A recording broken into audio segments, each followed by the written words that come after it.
የእግዚአብሔር መልአክ ስሙን ለፈርዖን ለአማኑኤል እንደነገረው በመሠዊያው ነበልባል ውስጥ ዐረገ። ኃያሉ ሚካኤል ድንቅን አደረገ። ኃያሉ ሚካኤል ድንቅን አደረገ።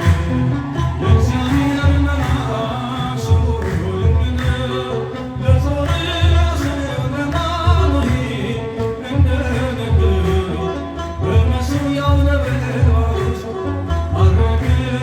ኃያሉ ሚካኤል ድንቅን አደረገ። ኃያሉ ሚካኤል እልልታ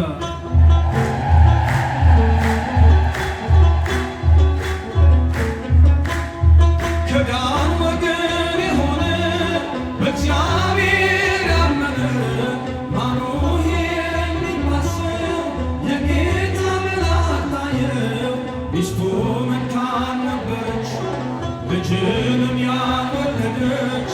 ሚካኤል ተገልጦላት በዘር ፍሬ ባረካት። የእግዚአብሔር መልአክ ስሙን በወፍራን ባሕር ለጌዴዎን የተገለጠው እስራኤልን ከምድያም እጅ ታደገ። ኃያሉ ሚካኤል ድንቅን አደረገ። ኃያሉ ሚካኤል እልልታ አንተ ጽኑ ኃያል ሰው እግዚአብሔር ካንተ ጋር ነው። ክንድህን ላበረታ ተልኬአለሁ ከጌታ። አይዞህ ጌዴዎን ያለው ቁርባኑን ያሻተተ ከእኛ ጋር ነው ሚካኤል ሰልፋችንን ይመራል። የእግዚአብሔር መልአክ ስሙን በወራው ድማ ሰይፍን ይዞ ቆሞ የታየው ዳዊት በመንቀጥቀጥ ፊቱን ፈለገ። ኃያሉ ሚካኤል ድንቅን አደረገ። ኃያሉ ሚካኤል ድንቅን አደረገ። እልልታ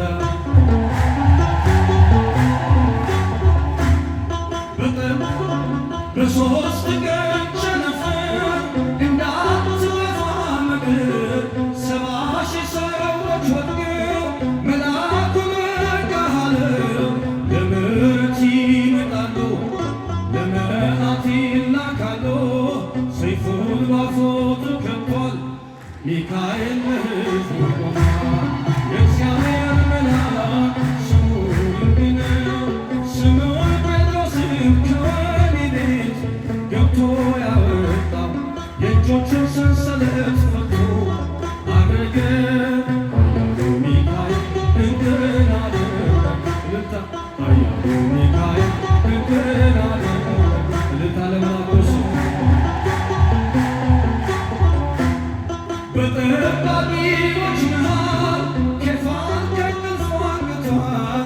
የተዘጋውን ደጃፍ አልተሳነውም ማለፍ። ሚካኤል እየመራው ጴጥሮስ እግሩ የቀና አውቆታል ልቡ በርቶ ዘለለ ስሙ